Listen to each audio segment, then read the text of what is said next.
Quoi tout pop, une émission dirigée par les vilains gauchistes, les vilains marxistes, les gens qui sont avant tout ici pour apprendre à manger du bourgeois. J'ai aucune idée si Yurigan à l'autre bout du monde, tu m'entends? Est-ce que tu m'entends? On va faire un petit test. Bah le problème c'est que je peux même pas savoir si tu m'entends vu que je ne t'entends même pas moi. C'est vraiment cataclysmique ce que j'entends là. Alors nous sommes aujourd'hui sur Pulsar pour faire une émission des plus sympathiques. On va pouvoir commencer avec la chronique de Yurigan. Alors Yurigan, les 20 ans, les 20 ans de la mort de Zieb et Bouna font qu'aujourd'hui de nombreuses personnes retournent leur veste, on va le dire comme ça, et d'un coup apparaissent comme des fervents défenseurs.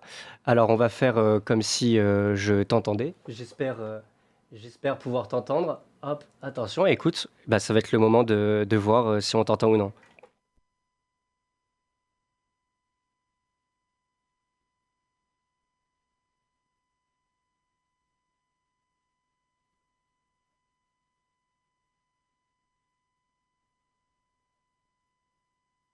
La radio, ça n'a rien. J'ai l'impression qu'on t'entend pas. Abel, écoute, vous savez ce qu'on va faire? On va dès à présent mettre la pause musicale parce que je vais devenir fou. Le fait qu'on ne s'entende pas, etc. Ah, Anaïs. Bonjour Anaïs, comment ça va? Est-ce que tu serais pas d'accord de m'aider légèrement? Comment ça se fait que je ne m'entends pas? Nous sommes à l'antenne. Vous savez quoi? On va... Non, toujours rien. C'est terrifiant. C'est terrifiant. Okay. On va lancer la musique et après on va revenir pour une émission des plus divertissantes. Hop là, merci. Ah, je m'entends, ça c'est la bonne nouvelle du jour. Yurigan, parle-moi. Non, toi par contre je t'entends absolument pas. Et ça c'est vraiment terrible. Ok, c'est pas grave. On revient dans 3 minutes, le temps de lancer finalement la musique qu'on était censé lancer à 19h20, mais c'est pas grave, on peut prendre... Que je la présente? Ouais, vas-y, présente-la. Alors tout de suite, avant que notre émission commence, vous allez écouter une musique de Bachar Mourad, qui est un artiste, je m'entends, incroyable. Un artiste queer palestinien réfugié en Islande, car en effet, cette émission parlera de la question de la Palestine et nous recevrons d'ici quelques minutes des participants aux flottilles de la liberté qui sont originaires, eux, de Poitiers. Attends, mais je crois que je viens de trouver le problème, c'est que l'input n'était pas mis. Yurigan, est-ce que tu peux me lâcher un petit mot? Non, toi, j'arrive toujours pas à t'entendre. Ok, mais c'est pas grave, écoute en avant, on écoute cette musique. Wild West de Bachar Mourad qui a concouru plus tôt dans l'année, il y a 1 an, au Songvakeppnin, un concours islandais pour représenter l'Islande à l'Eurovision et qui a hélas échoué à la dernière étape car il y a eu un grand vote de la part du gouvernement israélien dans les votes de la sélection. Du coup, je propose qu'on écoute...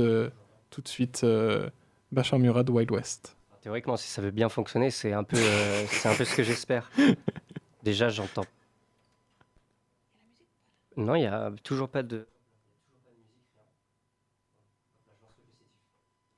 Alors, ce n'est pas... Wild.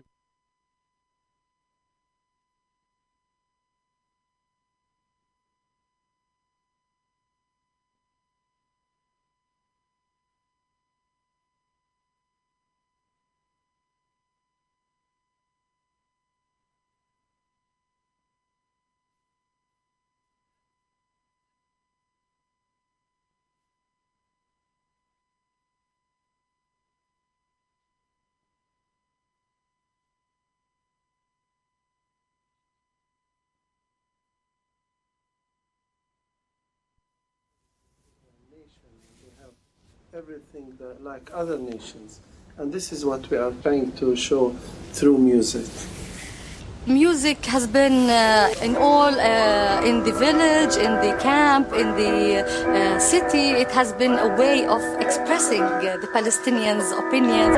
I'm on the road again. How did it come to this? Don't know where I'm going, but I'm looking for eternal bliss. I'm like a rolling stone, I can't stay in one place. When you start to get bitter and you wanna get better, you gotta change the taste. I gotta hit the highway, yeah, here I go again. Got nothing in my pocket, but in my heart there's a burning flame. I'm a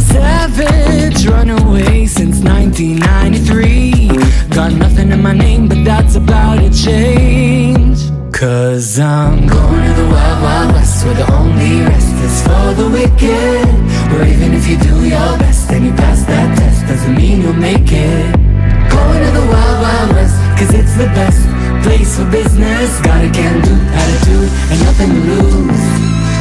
So why the hell wouldn't I risk it?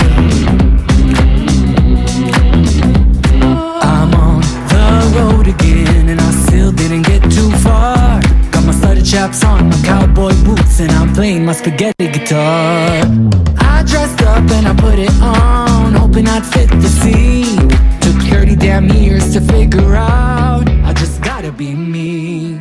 Going to the wild, wild west, where the only rest is for the wicked. Where even if you do your best and you pass that test, doesn't mean you'll make it.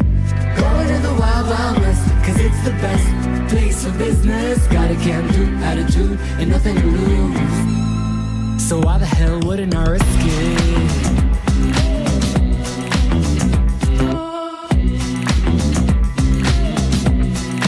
Why the hell wouldn't I risk it?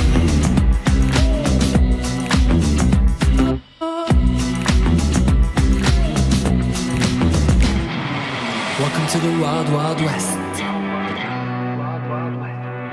Welcome to the wild, wild west. Welcome to the wild, wild west. You get one shot, you 15 minutes. Settle up now, don't you miss it. Cause I'm going to the wild, wild west, where the only rest is for the wicked. Where even if you do your best and you pass that test, doesn't mean you'll make it. Going to the wild, wild west, cause it's the best place for business. Got a can-do attitude and nothing to lose. So why the hell wouldn't I risk it? Oh, why the hell wouldn't I risk it? Welcome to the wild, wild west. Une dictature, c'est quand les gens sont communistes. Déjà, qu'ils ont froid, avec des chapeaux gris et des chaussures à fermeture éclair. C'est ça, une dictature, Dolores. D'accord. Et comment vous appelez un pays qui a comme président un militaire avec les pleins pouvoirs, une police secrète, une seule chaîne de télévision et dont toute l'information est contrôlée par l'État? J'appelle ça la France, mademoiselle. Et pas n'importe laquelle. La France du général de Gaulle. La France du général de Gaulle, dans lequel nous sommes finalement aujourd'hui, cette belle France bien fière d'elle, et la France qui justement est tellement fière d'elle qu'elle a permis à des jeunes adolescents finalement de trouver la mort à cause de l'électricité il y a près de 20 ans, ou plutôt à cause de cette course-poursuite de la commission Pot ou Pop sur Radio Pulsar. Yurigan, tu vas pouvoir nous parler de ce qu'il s'est passé il y a près de 20 ans. Alors écoute, voilà, je te laisse la parole, tu as ces 3 minutes devant toi, en avant. Oui, bonsoir à toutes, bonsoir à tous. Désolé pour ce départ un peu chaotique. On est toujours sur Radio Pulsar dans Poitou Pop, donc Radio Pulsar 95.9. Il est maintenant 19h10 et donc moi je voulais vous parler de ça. Donc c'est assez simple en fait, il y a 20 ans, moi j'avais 14 ans. Et c'était le 27 octobre 2005, donc c'est presque jour pour jour, il y a 20 ans, que Ziad Benna et Bouna Traoré ont trouvé la mort électrocutés dans un poste électrique après avoir été poursuivis par la police. Alors, moi, ce dont je voulais parler aujourd'hui, c'était plutôt la manière dont j'avais vécu les choses étant ado, et puis du point de vue de là où j'étais situé à ce moment-là. Donc, moi, il y a 20 ans, j'habitais à la campagne, dans le Lot-et-Garonne. Et donc, c'est un peu dire comment nous, on a reçu les choses, les informations à ce moment-là, quoi. Donc, en introduction, je voudrais quand même rappeler qu'aujourd'hui, il n'y a plus aucun doute vraiment sur ce qui s'est passé. Alors, bien entendu, la justice a relaxé les 2 policiers qui étaient poursuivis pour non-assistance en personne en danger. Ça, je veux dire, il n'y a plus besoin de démontrer aujourd'hui que la justice est hyper laxiste envers les policiers qui contreviennent à la manière dont ils devraient travailler. Et on sait très bien comment sont gérées les violences policières, les cas de violences policières dans ce pays. Donc, c'est pas vraiment de ça dont je voulais parler. C'est plutôt la manière dont le récit s'était posé à l'époque et comment moi je l'avais reçu à ce moment-là, donc du haut de mes 14 ans.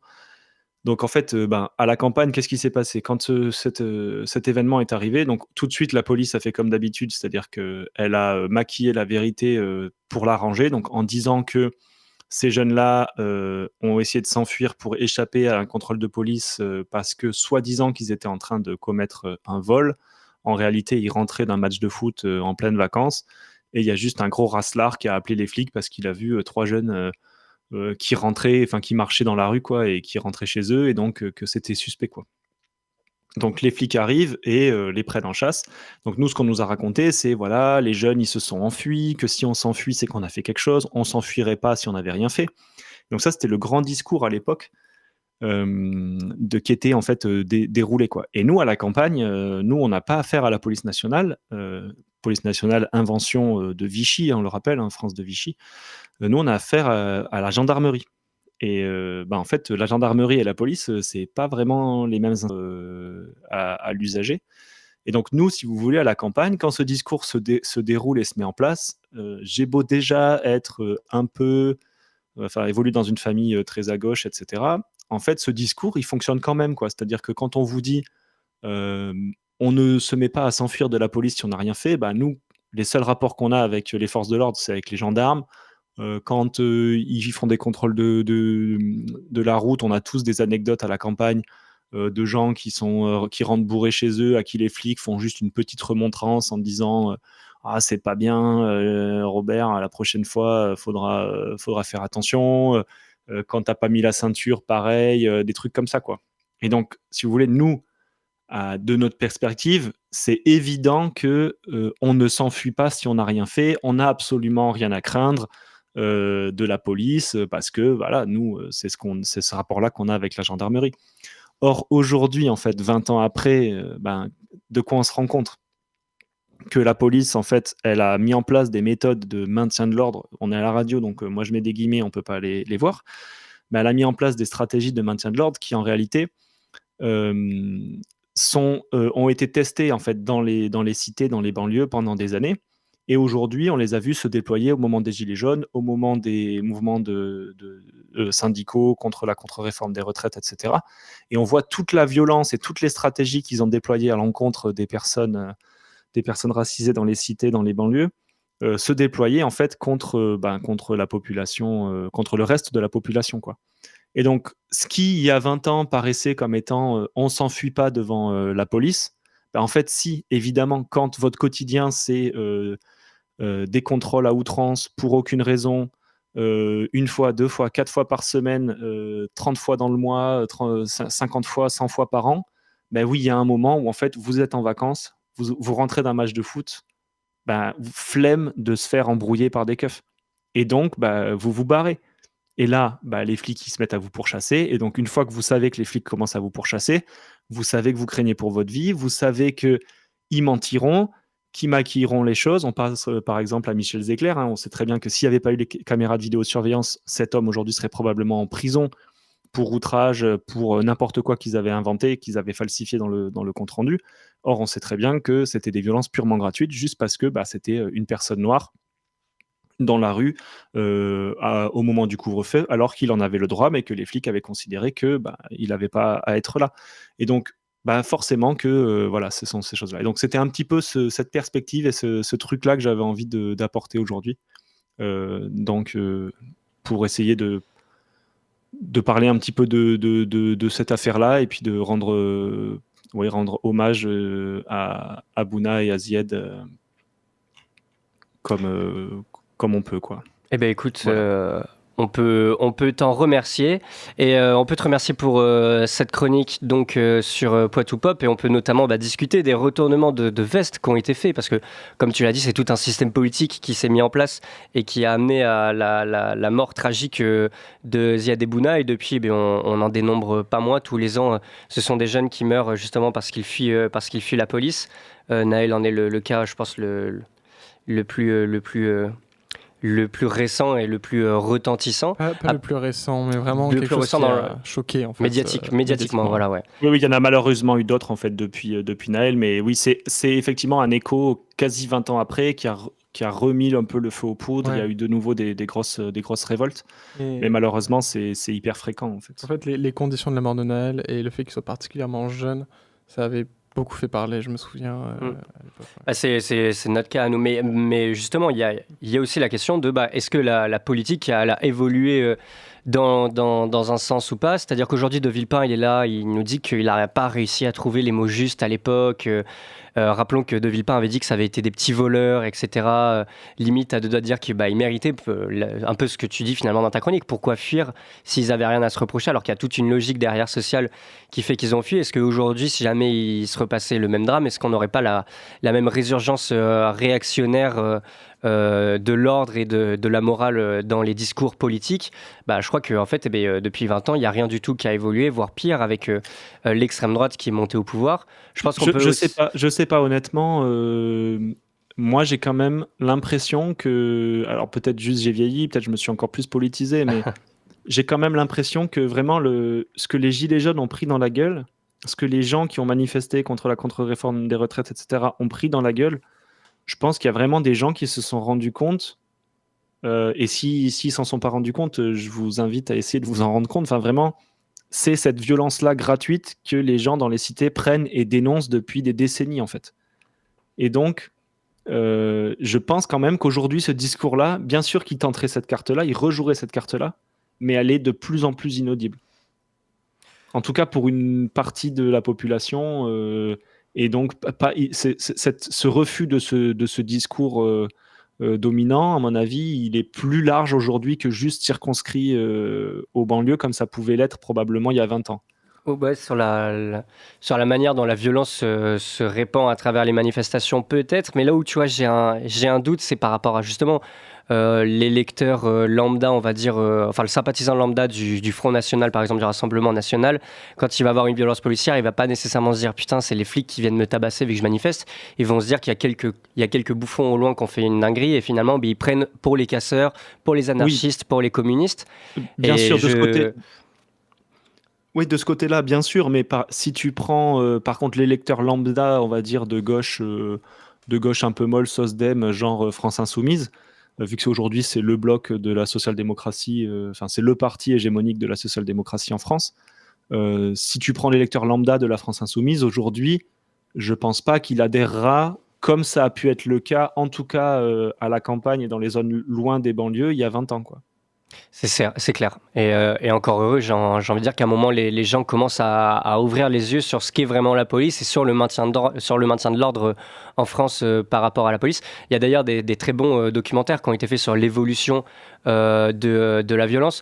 Je me rappelle que lorsqu'il y avait eu justement les manifestations Gilets jaunes, il y avait un documentaire qui avait été fait qui montrait... Un pays qui se tient sage. C'est ça exactement, et qui révélait en fait comment est-ce que la violence aujourd'hui était sortie des quartiers pour aller vers tout le monde, mais qu'en fait, vu qu'on n'a pas fait attention avant et qu'on ne s'est pas mobilisé en masse avant pour que les violences cessent dans les quartiers, nécessairement, à un moment ou à un autre, c'est allé dans la France entière et en Outre-mer. Un pays qui se tient sage que vous pouvez retrouver en chronique Cinémarx sur la chaîne YouTube Poitou Presse, qui était la 4e chronique que j'avais faite. Super film. Un film de David Dufresne, journaliste. David Dufresne, oui. On vous le recommande sagement. Et au-delà de ça, il y a justement sur l'image que renvoie la mort de Zineb Mbouna, il y a plein de vidéos qui ont ressorti. On a notamment une vidéo de François Ruffin qui est ressortie. Et à l'époque, il disait qu'il ne pouvait pas prendre position vu qu'il n'avait pas assez de preuves, qu'il fallait lui montrer plus de choses. Et il y a toujours, en fait, déjà à l'époque, il y avait une sorte de caste politique. Et finalement, c'est comme si même nous, on n'avait pas été vigilants à l'époque, vu que on n'était peut-être pas tous enclins à voir les violences policières de la même manière. Et donc, du coup, il y a eu un gros manque, on dirait, de la part de la gauche institutionnelle, même si François Ruffin, à l'époque, ne faisait pas part de la gauche institutionnelle, mais de la gauche institutionnelle pour soutenir ces deux adolescents-là face à une course-poursuite des flics dans leur quartier. Oui, Arthur. Mais il faut dire que, en fait, ces gens-là, que ce soit Ruffin, alors peut-être pas Villepin quand même, mais par exemple, dans le cas de Ruffin, sans vouloir trop prendre sa défense, en fait, c'est des thématiques, comme parlait Abel, qui ont évolué, en fait. avec le temps et dont nous, soit campagnards, en tout cas hors cité, nous n'avions pas connaissance à l'époque, et qui fait qu'en n'ayant pas cette connaissance, on n'avait pas forcément des takes sur ce genre d'affaires qui reflétaient la réalité des choses.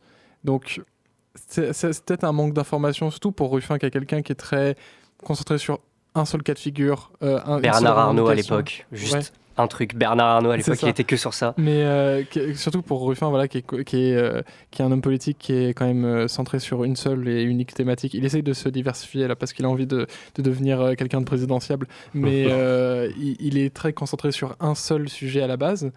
Et du coup, ce qui se passait dans les cités, il n'était pas averti à l'époque, je pense, de ce genre de cas-là. Et il n'a pas voulu se prononcer. Donc, c'est pas que ça se comprend, c'est juste qu'il y a c'est quelque chose à remettre dans le contexte. Ouais, moi, je te trouve généreux avec François Ruffin. Je veux dire, on a eu avant ça, comment il s'appelle, l'étudiant qui s'est fait massacrer par les voltigeurs dans les années 80. Oui. En fait, ouais, je suis d'accord. Voilà, en fait, on a eu en long, en large et en travers des manifestations d'ampleur, on va dire, d'associations, etc. Il y avait Touche pas mon pote qui faisait des manifestations à l'époque en mode oui, bah voilà, il y a trop de violence, il y a du racisme d'État. Et en fait, je pense surtout que c'était surtout une histoire on n'a pas envie de froisser justement des gens qui seraient pas nécessairement encore en phase avec ces idées de violence policière, qui sont quand même des idées assez radical d'annoncer qu'il y a des violences policières, vu que faut du coup partir du principe que l'État donc est complice de ces violences policières, vu que la police agit directement sous couvert de l'État. Et je pense juste en fait qu'à l'époque il avait trop peur de froisser un électorat qui lui était pas encore convaincu, et que jamais de la vie il se serait prononcé par rapport à tout ça. Donc, oui, mais en fait, c'est ça. Il y avait déjà eu en fait dans les années 80 la marche pour l'égalité contre le racisme, que les médias avaient surnommé la marche des beurs, avec donc bien sûr tous les relents que ça peut avoir. Donc cette marche pour l'égalité contre le racisme, en fait déjà dans les années 80, il y avait déjà des collectifs militants qui dénonçaient le racisme systémique dans ce pays, etc. Donc en fait c'est déjà, je pense, une faillite de la gauche il y a 20 ans. Le cas Ziad et Bouna, c'est un cas de faillite. En fait, on peut dénoncer aujourd'hui le fait que les partis de gauche hégémonique à ce moment-là ne se soit pas saisi en fait de ce cas-là pour dénoncer les violences policières, etc. Mais on peut quand même voir qu'aujourd'hui, la France Insoumise, sur le cas de Naël, dès le départ, en fait, la position a priori, c'est un peu comme dans des cas de violences faites aux femmes, en fait, de VSS, c'est-à-dire que normalement, les militants progressistes, notre position de base, ça devrait être de ne pas croire le discours public de l'institution policière et de se ranger du côté de la victime. Et ensuite, si vraiment la police arrive à démontrer que, à ce moment-là, on peut se mettre à les croire. Mais notre position de base, c'est de se dire, OK, il y a un cas de violence policière qui est dénoncé par des victimes et des familles des victimes, on est de leur côté. Et seulement si vraiment les flics, ils arrivent à démontrer de leur bonne foi, etc., et pas juste par des pirouettes de justice, comme là, ça a été le cas, en fait, avec Ziad et Bouna, et ben notre position ne doit pas changer, en fait. Je crois, écoute, c'est sur ces sages paroles qu'on va pouvoir passer à une interlude musicale avant de passer à l'interview avec des militants de Thousand Madeleine for Gaza, un des collectifs qui est notamment formé à Poitiers. Donc on se retrouve tout de suite sur Radio Pulsar dans votre émission Poitou Pop, l'émission qui vous apprend à manger du bourgeois. Et on est parti pour avoir une petite interlude musicale avec Cagoule Zapatiste par Debamix.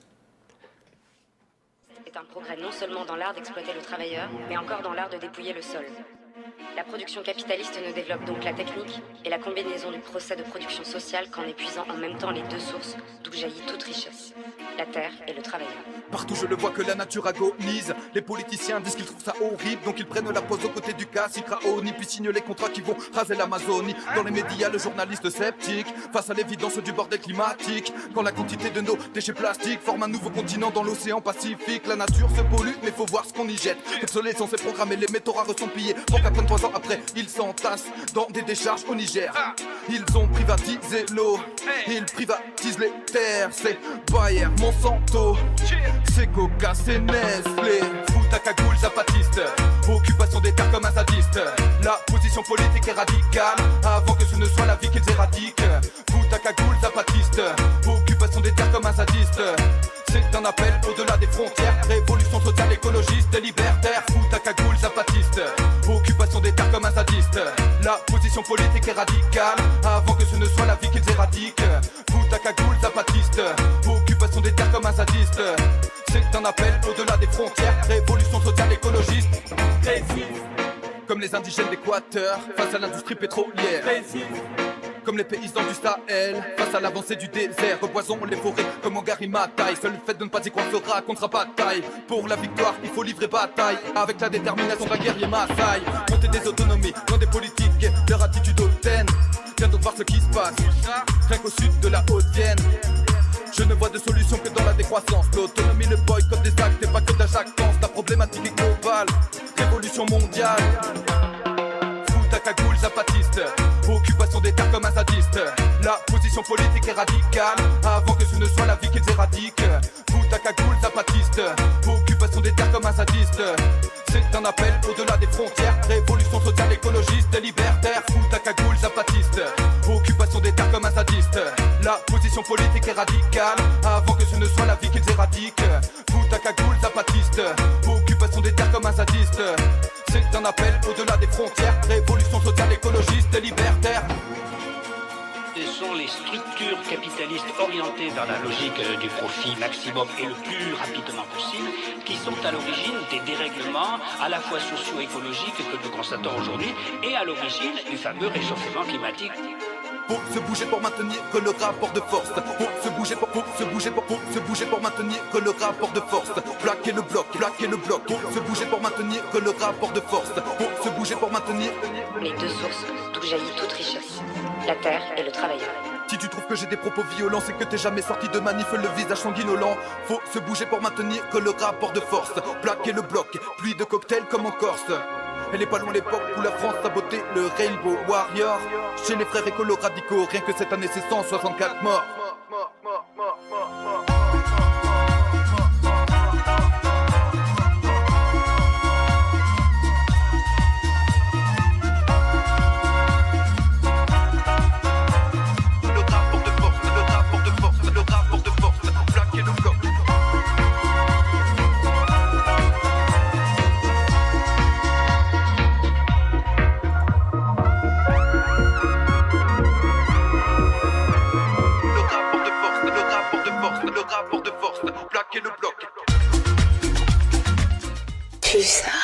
Vous parle solidarité avec les étudiants et les ouvriers et vous me parlez travelling et gros plans. Les étoiles. Vous êtes toujours sur Radio Pulsar dans votre émission Poitou Pop, une émission finalement qui vous apprend à manger du bourgeois. Alors aujourd'hui, on reçoit en studio DES et Nolan qui sont participants, qui ont été participants peut-être tous les deux. Coordinateur local. Coordinateur pour Madeleine Thousand of Gaza, on peut l'appeler comme ça. Alors, première question, déjà, on a vu depuis plusieurs mois maintenant, plusieurs associations ONG se créer. Vous, c'est quoi le lien que vous avez par exemple avec Freedom Flotilla, qui a été l'organisation qui a eu le plus de retentissement international par rapport à justement cette volonté internationale de créer des bateaux et de les envoyer à Gaza? C'est quoi votre lien que vous avez avec eux? On n'a pas de lien, on a collaboré parce qu'on est sur le même projet. C'est-à-dire, ils envoient des bateaux pour briser le blocus, on envoie des bateaux pour briser le blocus. Du coup, on a collaboré sur la première vague. Eux, ils ont envoyé le Conscience. Pour ceux qui ne savent pas, le Conscience, c'est le bateau qui s'est fait bombarder au mois de mai, en 2025. Donc, il a été retapé, il a été renvoyé, il est reparti de Sicile. Et donc, étant donné que les dates coïncidaient, on a envoyé les flottes en même temps. Mais sinon, on n'a pas de lien à proprement parler. Et donc le principe donc, du Thousand Madeleine, c'est vraiment d'avoir une organisation militante qui est là avant tout pour aider les Palestiniens et à l'autre bout de la Méditerranée. Donc c'est quoi vos méthodes d'action? Parce qu'il y a le bateau, mais il n'y a pas que le bateau en soi, il y a tout un tas de choses logistiques qui rentrent aussi en action. Comment est-ce que vous vous organisez pour mener vos actions? Eh ben déjà, le mouvement Thousand Madeleine to Gaza, c'est un mouvement citoyen. Du coup, on essaye d'être horizontal au maximum, le plus qu'on peut. Et comme ça permet de définir bien les tâches de chacun selon les compétences et voilà. Et donc le Thousand Madlyn a envoyé une première vague de bateaux il y a quelques semaines maintenant, c'était au mois de juillet. Le 27 septembre. 27 septembre. Ah oui, non, le juillet c'était un autre, le 27 septembre. Vous, comment est-ce que vous vous êtes senti au moment où les bateaux partaient, vu que c'est aussi en même temps une autre manière de militer, parce qu'il y a les manifestations, on va dire pacifistes en France, même si parfois il y a les flics qui viennent pour casser des militants. Il y a une grosse répression policière en France par rapport à ces militants-là. Là, quitter les frontières de la France, en plus ça, aller vers un pays génocidaire qu'on n'a strictement rien à faire du droit international, ça met aussi on va dire une insécurité en plus. C'est comment est-ce que vous vous préparez pour partir militer là-bas et envoyer des personnes militer et fièrement pour la Palestine? L'idée déjà de base, c'est de se rapprocher du problème pour essayer d'agir concrètement. Tu vois, il y a eu la marche to Gaza au Caire qui s'est mise en place. À ce moment-là, on avait déjà essayé de participer. Nolan, lui, il avait participé. L'idée, c'est d'essayer de se rapprocher du problème le plus possible. C'est l'idée des flottilles, en réalité, tu vois. Maintenant, en fait, on réfléchit pas à ça à proprement dit. Comment on se sent pas, on le fait parce qu'on a envie de se sentir utile, tout simplement. Quand les bateaux y partent, on espère que ce sera utile en vrai, même si on sait pertinemment qu'il y a 9 chances sur 10 pour que l'entité elle intercepte la flotte. C'est pour ça qu'il faut que pour la deuxième vague, le nombre de bateaux soit beaucoup plus conséquent pour qu'on espère vraiment briser le blocus. Ouais. Oui, c'était, si tu peux te rapprocher légèrement du micro. Mais t'inquiète pas, on a très bien entendu. Et oui, justement, il y a la volonté d'une deuxième vague avec encore plus de bateaux. Ouais. Pour avoir des bateaux, ça coûte aussi de l'argent. Comment est-ce que vous arrivez à financer les bateaux qui amarrent en port français ou port étranger pour partir vers la Palestine? On organise des levées de fonds. C'est un peu le but de tous les groupes locaux et de la coordination nationale du mouvement. On organise des levées de fonds, des concerts, peu importe, toutes sortes d'animations, tu vois. Il y a des dons, il y a une cagnotte qui a été mise en ligne et donc cette cagnotte, elle a levé beaucoup de fonds. Ça nous a permis à nous de mettre en place la première vague. Et même pour te dire, tu vois, il reste encore un petit peu d'argent de la première vague, donc ça servira pour la deuxième. Et en plus de lever des fonds pour les bateaux, il y a aussi ce qu'on met dans les bateaux, parce que ça ne transporte pas uniquement des humains, ça transporte différents équipements. Alors, pour remettre bien l'accès là-dessus, c'est les aides qu'on apporte, c'est vraiment significatif. C'est vraiment une goutte d'eau qu'on espère que ça fasse suivre à une rivière. Mais c'est pas avec les besoins qu'on a dans les bateaux qu'on va aider vraiment. Ouais, c'est vraiment un petit pourcentage. Notre but, c'est vraiment de briser le blocus et de réveiller la communauté internationale sur le génocide en cours. C'est ça. Et pour répondre à ta question, la plupart, c'est des dons. Que ce soit le médical, tu vois, on a des dons d'associations qui bossent dans le médical, d'hôpitaux, d'infirmières, de toutes sortes de personnes. Pour la bouffe, c'est la même chose. C'est des dons. Tu vois, la plupart, ce qui remplit les bateaux, ils sont pas très grands, les bateaux. Donc, tu vois, nous, on a des groupes locaux dans toute la France. Ça veut dire qu'on a des groupes locaux à Angoulême, à Poitiers, à Brest, à Lorient, à Marseille. Il y en a un peu partout. Tous ces gens-là organisent des levées de fonds et des levées de dons, du coup. Et après, on centralise tout ça et on essaye de l'acheminer. En plus de ça, tu parlais de la communauté internationale. On se rend compte que la communauté internationale ne fait rien pour Gaza et la Palestine. C'est pour ça qu'on est là. Exactement. Là, il y avait quelques jours, on disait qu'Israël faisait enfin le cessez-le-feu sur la Palestine, etc. Finalement, on s'est rendu compte que l'autre nuit, ils ont encore bombardé comme par hasard. Donc, comme tout le temps finalement. Ouais, ça fait ils n'ont jamais respecté un cessez-le-feu, donc ils n'ont jamais rien respecté du tout. S'y attendaient. Donc du coup, c'est ça en fait, c'est comment est-ce qu'on peut faire pour que la communauté internationale à un moment se réveille et dise, on se rend compte surtout que la communauté internationale finalement c'est qu'un grand mot, l'ONU c'est qu'un grand mot, c'est qu'une grande institution qu'on fait les petits le bloc nord bloc nord exactement. Et donc du coup comment est-ce qu'il n'y a pas un moment où on se dit putain le fait de lever un blocus en mer ça va pas non plus être suffisant. C'est quoi est-ce que vous avez par moment des réflexions militantes d'armes militantes pour lutter contre ça aussi? Ouais, forcément on y pense. Maintenant on se dit que on n'est pas les seuls. Tu vois, il y a Thousand Madlyn d'un côté, il y a eu la Global March, il y a des gens aussi indépendants. Je pense à un frérot à moi, le Big Z Marche pour la paix, qui a traversé la France, l'Espagne, le Maroc, avec le drapeau de la Palestine et parfois d'autres drapeaux aussi pour sensibiliser les gens. Bref, tout ça pour dire qu'il y a beaucoup d'actions différentes. Nous, on essaye par la mer, il y en a qui essayent par la terre, il y en a qui essayent par la voie des réseaux, il y en a qui font avec leur argent, ceux qui ont les moyens. Enfin bref, tout le monde apporte sa petite pierre à l'édifice. L'idée, c'est de contribuer à ça. Si on arrive à briser le blocus en mer, bah écoute, si on arrive à faire passer après 300 bateaux chargés d'aide humanitaire sans qu'ils prennent le risque de se faire intercepter en eau internationale par l'armée génocidaire, bah écoute, c'est parfait, tu vois. Ça fera déjà ce passage-là pour aider. Et derrière, on verra bien si la communauté internationale elle commence à se bouger enfin, elle se réveille. En théorie, s'il y a une des portes qui s'ouvre, les autres devraient être moins compliqués à ouvrir. De toute façon, seuls les mouvements populaires ont fait avancer les causes et les révolutions à travers le monde. Hein. Exactement. C'est le peuple ou personne, c'est simple. C'est aussi de là qu'est né le mouvement en réalité. Hein. C'est à force de voir l'inaction de tout le monde, tous les gouvernements, tout le monde. On les voit en permanence s'envoyer des trucs inutiles toute la journée à la télé. Tu vois, ils se parlent, ils se répondent, ils se parlent, ils condamnent, ils rappellent que ils agissent pas au final, tu vois. Donc à un moment donné... nous, la vague, le mouvement et tout ce qu'on a fait, on l'a fait entre citoyens, il n'y a personne derrière, il n'y a pas de structure quelconque. Tu vois ce que je veux dire ? C'est vraiment uniquement citoyen. D'ailleurs, pendant qu'on est chez toi, nous, on appelle tout le monde à participer à ça, tu vois ? Vraiment tout le monde. Si t'es dans n'importe quel coin, et d'ailleurs, c'est pas que en France, c'est international, ça veut dire qu'il y a la Belgique, le Danemark, l'Espagne, il y a des localités de Thousand Madeleine un peu partout. Et donc, tout le monde est le bienvenu à partir du moment où tu as des bonnes intentions et que voilà, tu viens...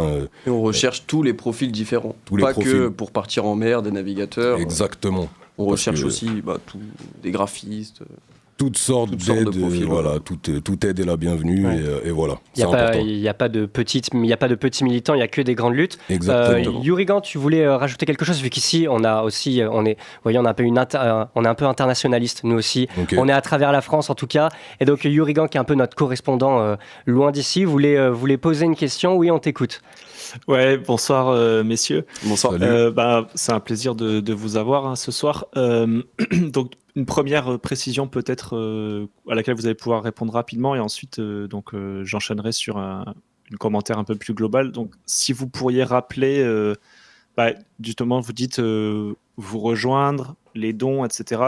Vous avez des réseaux sociaux. Comment on fait si par exemple il y a des gens qui nous écoutent aujourd'hui en direct, en podcast, sur nos réseaux, quand ça sera en rediff sur notre chaîne YouTube Ventre Presse, comment les gens qui sont motivés, que vous avez convaincus, qui sont, comme vous dites, qui ont envie de se bouger, ils se disent « Ah bah, Thousand Madeleine, ça a l'air d'être bien, je vais pouvoir mettre ma frustration, ma colère au service d'une cause noble. » Comment on fait ? Eh ben en fait, c'est tout simple, vous allez sur Instagram et vous mettez Thousand Madeleine. Après, si vous cherchez un groupe local, vous mettez la ville juste après. Et après, sinon, Thousand Madeleine France pour le groupe France, Thousand Madeleine to Gaza pour le groupe international, et voilà. Et le site qui est disponible, évidemment, thousandmadeleines.fr, où là, tu auras toutes les informations qui nous concernent, qui expliquent le mouvement beaucoup plus en détail que ce que nous, on pourra faire là en quelques minutes. Tu as le lien vers la cagnotte, et tu as aussi la carte interactive avec tous les groupes locaux. Donc, quand tu descends tout en bas de la page d'accueil, tu auras accès à une carte de la France et selon l'endroit où tu te trouves, en fait, tu as ton groupe local, tu cliques dessus et tu verras les événements à venir. Et puis tu auras le contact aussi des personnes qui peuvent éventuellement t'intégrer à ce groupe local. Ok, donc pour les moins anglophones des gens qui nous écoutent, Thousand Madeleine, c'est THOUSAND, Madeleine, MADLEEN. S. S à la fin. C'est parfait. Merci beaucoup. C'est vrai et donc, Thousand, ça veut dire 1000. Donc, 1000 Madeleine. Et Madeleine, c'est le nom d'un bateau, c'est ça ? En fait, c'est ça, ouais. Ouais, alors Madeleine, c'est le nom d'un bateau et c'est aussi le nom de la première palestinienne qui a été autorisée à partir en mer pêchée, en fait. Ok. C'est pour ça que ce bateau-là s'appelle comme ça. Et donc, le premier Madeleine, en fait, c'était le bateau où Rima est monté, qui est parti d'ailleurs du même port que notre flottille à nous le 27 septembre, le port de Catane, en Sicile. Merci pour ces précisions. Et donc moi, ce que vous évoquiez juste avant, ça me fait penser que on a pu voir à l'international. Donc Gabin, tu demandais comment on fait pour se bouger. On a pu voir que notamment en Italie, on a eu des grèves assez massives, notamment de dockers, pour empêcher des fournitures de guerre de partir et du soutien logistique de partir pour supporter l'armée génocidaire. Et donc ça, c'est une manière aussi pour les gens qui ont envie de se bouger. Si vous travaillez dans des secteurs qui sont clés et stratégiques pour l'armement et le soutien stratégique et logistique à l'armée génocidaire, c'est une des manières concrètes d'agir, c'est de dire, par exemple, dans mon entreprise, il y a des armes qui sortent, et on les empêche de sortir. Dans mon port, il y a des bateaux qui partent avec des conteneurs qui contiennent du matériel militaire et logistique pour le soutien à l'armée génocidaire, on les bloque. Et donc ça, c'est des manières, on a pu voir que ça fonctionne dans certains pays. Si cette armée-là n'a plus les moyens matériels de mener sa guerre, c'est aussi une manière de fragiliser le blocus, donc de permettre aux bateaux derrière de pouvoir briser le blocus, à l'aide humanitaire de pénétrer le territoire, etc., etc. Comme vous dites, en fait, il y a un moment où si les coups de butoir ils arrivent d'un maximum d'endroits, la digue va céder, l'eau va s'engouffrer dans la brèche et on peut avoir de l'espoir, quoi. Exactement, c'est totalement ça, pardon. Non, t'inquiète, il n'y a pas de souci, t'as la priorité sur la parole, mais je voulais justement rebondir par rapport à ça, principe de grève, d'armement, etc. On a un Premier ministre qui aujourd'hui a été l'ancien ministre des Armées et qui dit que la France ne vend jamais d'armes à Israël, que pas un seul Palestinien n'a été donné à Israël. C'est quoi votre réaction quand vous entendez ça ? Écoute, ça nous fait sourire tout simplement, je pense comme tout le monde. À un moment donné, en fait, il n'y a même plus de réaction. On sait pertinemment. Ouais, c'est dommage. Ils ont réussi, ils ont gagné ce combat-là. C'est qu'à un moment donné, en fait, t'as tellement de conneries qui t'arrivent tous les jours. C'est tellement gros. C'est tellement, tu vois, à un moment donné, la France envoie des armes. Elle a toujours envoyé des armes. Elle envoie encore des armes. Elle l'a laissé survoler 2 fois le territoire. Il n'est pas passé parce qu'il a vu de la lumière, il a eu des autorisations qu'il a demandées. Tu vois, il a demandé ces autorisations-là, il les a eues. À un moment donné, il faut que les gens ils se réveillent, il faut qu'ils comprennent que c'est pas possible, tu vois.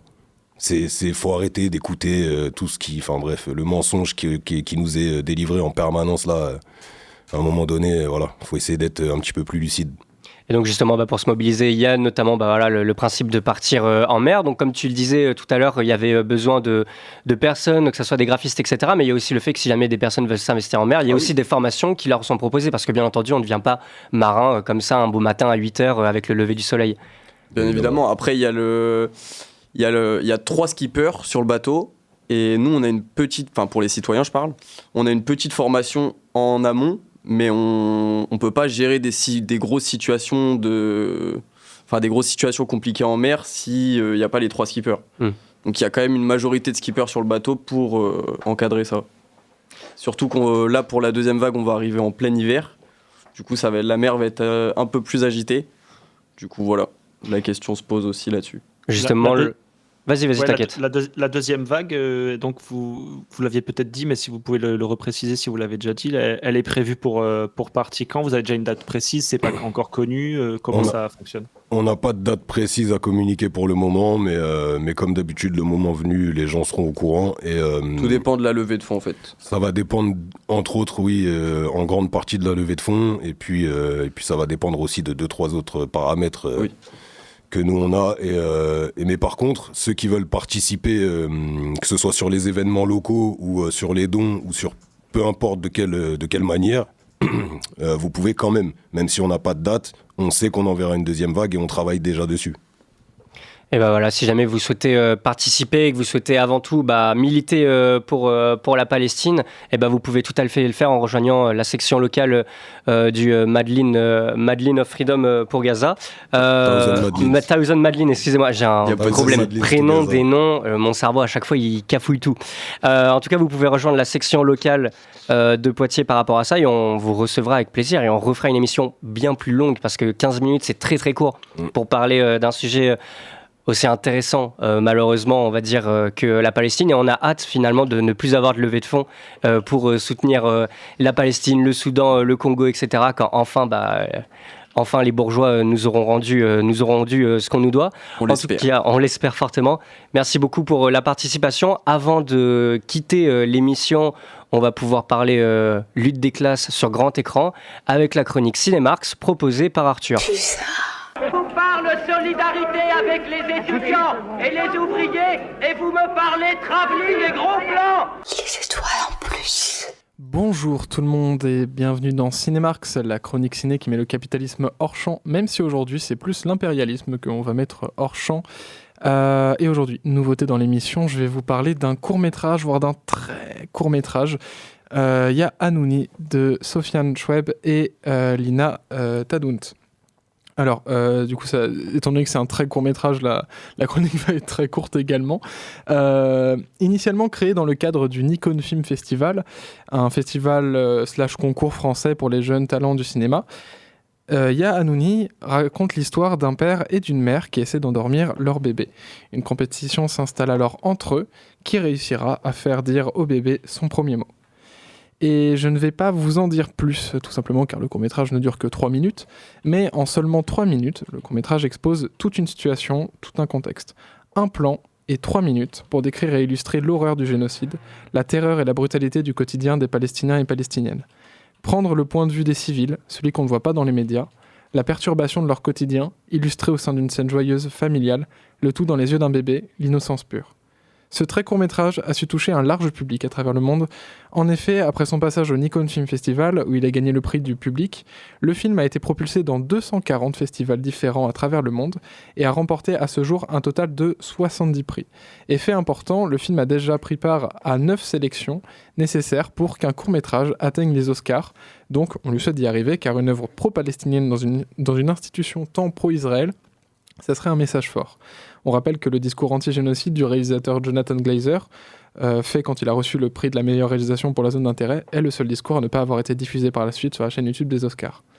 Laissez-vous tenter par ce court-métrage, car je ne peux que vous le conseiller. Il est en ce moment disponible sur la plateforme arte.tv. Et tu voulais nous faire une petite présentation d'un collectif qui forme à faire des réalisations documentaires et qui est diffusé au TAP Castille à Poitiers le vendredi 7 novembre. Oui, il faut que je vous parle du collectif Cinéma Partagé, qui est, c'est plus qu'un collectif, c'est un projet d'éducation populaire porté par la MAR, qui vise à aller à la rencontre des publics dans des espaces divers et de les accompagner dans la réalisation collective de films documentaires. Les films ont en commun la collecte d'histoires de vie, le croisement de regards et la réflexion sur l'image de soi. Ce sera du coup effectivement le vendredi 7 novembre à 18h au cinéma TAP Castille à Poitiers. L'entrée est gratuite. 3 films documentaires du coup réalisés par des ados, avec des ados et des jeunes adultes de la Vienne. Des histoires intimes ou plus légères, collectées et mises en scène collectivement.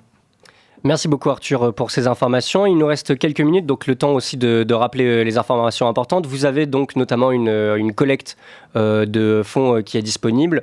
C'est disponible. Où est-ce qu'on peut la retrouver, cette collecte de fonds, si jamais on veut la donner ? Sur thousandmadlines.fr. Dans la bio, site. Directement dans la bio. Et dans la bio du compte Insta, Thousand Madlines Poitiers. Et est-ce que vous avez des événements de prévus dans la semaine par rapport à ça ? Alors, on a un stand samedi à la locomotive qui est à côté de la gare, boulevard du Grand Serre, voilà. Donc il y a un événement qui s'appelle 60 000 fleurs pour Gaza, il me semble, et qui est organisé par une autre asso. Il y aura Poitiers Palestine qui sera présent aussi, et donc nous on sera sur place pour informer les gens et répondre à toutes questions. Répondre aux questions. On aura une petite cagnotte disponible. Potentiellement, on ne sait pas encore si on l'installe à cet endroit-là, ça va dépendre un petit peu de ce que propose l'autre équipe qui organise du coup. Parce que on va pas se court-circuiter entre nous, on est pour la même cause. Donc voilà, tout dépendra, mais on sera là-bas samedi. Donc voilà, et aussi je voulais quand même rappeler un truc important avant qu'on se quitte, je sais pas dans combien de temps ce sera, mais faut pas oublier que tout ça on le fait, nous on est là de notre côté, on passe beaucoup de temps, on passe des journées avec nos gosses et tout, mais tout ça on le fait d'abord pour eux. Tu vois, faut quand même penser qu'il y a encore eu plus d'une centaine de morts hier, plus de 250 blessés. Ces gens-là, nous, à chaque minute qu'on a passé aujourd'hui à parler, ils étaient en train de souffrir encore. Et ça, il faut bien le rappeler aux gens. En fait, il faut que les gens, ils ancrent ça dans leurs esprits. C'est que on est en train de parler de personnes qui souffrent chaque minute de leur vie depuis 70 ans, mais depuis 2 ans de manière encore plus intensive. Depuis 2 ans de manière beaucoup, beaucoup plus intensive. Les déplacements, les déportations, voilà, donc faut rappeler quand même aux gens qu'on parle d'une situation qui est inédite, hein, ça c'est jamais arrivé depuis C'est jamais arrivé tout court et il est grand temps que les gens se réveillent. Donc voilà, c'est important. Ouais, c'est important de le rappeler vu que c'est justement pas du tout une démarche de white saver. C'est pas le principe d'aller là-bas et de leur montrer la bonne voie pour se dire tout seul, mais juste ouvrir la voie pour que eux-mêmes s'autodéterminent, on va dire. Exactement, c'est pour l'autodétermination du peuple palestinien et de tous les peuples opprimés à travers le monde, tous. On parlera d'autres sujets à d'autres moments parce que comme on disait, on n'a pas beaucoup de temps. Mais même l'Asso Thousand Madlin, qui est devenue une association, donc on peut le dire aujourd'hui, c'était pas le cas encore il y a quelques jours. L'Asso Thousand Madlin, elle a quand même pour vocation d'aider et à l'avenir de se disperser un petit peu dans l'aide qu'on pourra donner. C'est-à-dire que là, pour le moment, on se focalise sur la Palestine parce que c'est le plus urgent, mais il y a d'autres situations qui sont extrêmement urgentes et dont il faut s'occuper et sur lesquelles il faut sensibiliser les gens. Ouais. Ouais, il n'y a pas de priori. En fait, c'est ça, c'est aussi le principe de l'aide humanitaire n'a pas qu'un seul pays, etc. C'est vraiment une question d'internationalisation de la lutte. C'est ça, il y a le Congo, il y a le Soudan, il y en a énormément d'autres. Il y a les Ouïghours en Chine, il y a les Kanaks en ce moment qui sont en train de vivre un truc. Tu vois, on a quasiment plus d'images, bizarrement, depuis un petit moment maintenant. Enfin, il y a plein de choses comme ça qui se passent, qui sont invisibilisées partout à travers le monde et il est temps que les gens comprennent que c'est pas parce que c'est pas ton voisin que tu dois pas t'inquiéter en fait. Merci beaucoup pour ces mots. Nous, on vous remercie énormément pour votre présence. On refera des choses ensemble parce que, comme je viens de le dire, il y a énormément de choses qu'on a à dire. Si jamais vous souhaitez demain... auditeurs, auditrices, vous avez du temps à perdre sur Internet et justement on parlait des médias qui invisibilisent. Demain avec Arthur on fait un react sur notre chaîne Twitch du reportage d'Off Investigation sur les rachats des milliardaires des grosses entreprises et comment est-ce que Macron a aidé les milliardaires finalement à racheter les grandes entreprises médiatiques, que ce soit du JDD au Monde, aux Parisiens, enfin tout ce qu'il y a. Pendant ce temps-là, bien entendu, si vous n'avez rien à faire et que vous souhaitiez, on ne sait pas, peut-être vous diriger vers une séance de Marine Tordelier le soir, malheureusement ça a été annulé et Yuri Gant, tu voulais justement lui rendre un gros big up. Ouais, donc je remercie nos deux invités d'être passés et puis notre invitation, vous êtes les bienvenus pour revenir à une date ultérieure, parler de nouveau de la Palestine et comme tu l'as dit, on pourra parler de plein d'autres sujets, de la Kanaki, du Congo, etc. Merci beaucoup. Merci à toi. Ouais, merci les gars. Et puis donc on va essayer de finir sur une note un petit peu joyeuse. Donc comme disait Gabin, nos réseaux sociaux, donc la chaîne Twitch Abin Couillon, donc vous streamez demain soir. On a notre chaîne YouTube Ventre Presse. On a les deux sites web nrslip.info et le30.info. Et on a aussi notre compte Instagram. Poitou Presse. Poitou Presse. Voilà. Et donc donc Marine Tordelier qui était censée dédicacer à la librairie La Belle Aventure qu'on avait reçue dans l'émission. Il y a 2 semaines, ouais. Il y a 2 semaines non, il y a un mois. Il y a un mois, oh là là, le temps passe si vite. Donc il y a un mois, on avait reçu, et donc la Belle Aventure, librairie que nous pouvons vous conseiller en centre-ville de Poitiers. Et donc Marine Tordelier qui devait venir dédicacer son livre, moi je dis son livre à la con, et donc j'ai envie de lui dire un petit cher. Parce que voilà, tant pis, on n'a pas besoin d'elle en fait. Marine, si tu sais pas qu'est-ce qu'on peut mettre à la place du capitalisme, et ça sert à rien de venir nous parler. Et puis tu as bien raison de dire la gauche et les écologistes, parce que si tu veux, on t'es pas comprise dedans. Mais c'est quand, c'est lundi qu'on a fait un live, mardi on a fait un premier live sur Twitch avec Jeanne, une autre bénévole de l'association, et du coup justement pendant 1h30 je crois qu'on a parlé de Marine Tordelier, de son livre et de sa veste verte, et comment est-ce que les écolos étaient finalement pas tant des camarades que ça, parce qu'avoir le cul entre deux chaises, on prend jamais trop de position, et quand on prend pas position, on met en danger les autres. Donc du coup Marine Tordelier ne vient pas pour cause de sécurité à Poitiers. C'est terrible, mais bon, peut-être que la gauche pictavienne s'en portera mieux. Je pense qu'on va survivre. En tout cas, on vous dit à très bientôt sur Radio Pulsar. Tout de suite, c'est Metal Fury sur Radio Pulsar 95.9, et vous pourrez retrouver le podcast de cette émission sur le site de Radio Pulsar ou alors sur notre chaîne YouTube Ventre Presse. En tout cas, à dans 2 semaines sur Radio Pulsar. C'était Gabin. Merci à tous d'être venus ce soir et à bientôt.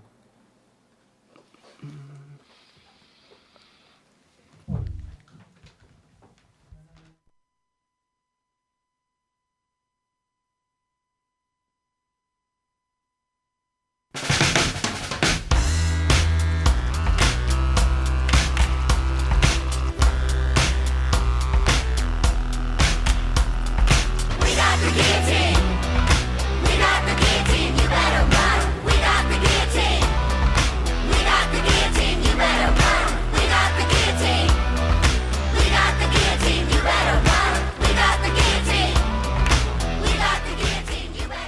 Plus.